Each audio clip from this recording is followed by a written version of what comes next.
Weather Service in Boston has issued a severe thunderstorm warning for northwestern Worcester County in central Massachusetts, east central Hampshire County in western Massachusetts, northwestern Middlesex County in northeastern Massachusetts, eastern Franklin County in western Massachusetts, until 7:45 p.m. Eastern Daylight Time. At 6:38 p.m. Eastern Daylight Time, severe thunderstorms were located along a line extending from near Royalston to near Orange to near Pelham, moving northeast at 30 miles per hour. Hazards include 60 miles per hour wind gusts and penny-sized hail.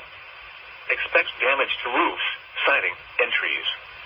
Locations impacted include Fitchburg, Amherst, Orange, Deerfield, Gardner, Belchertown, Othell, Winchendon, Townsend, Montague, Templeton, Westminster, Ashburnham, Barry,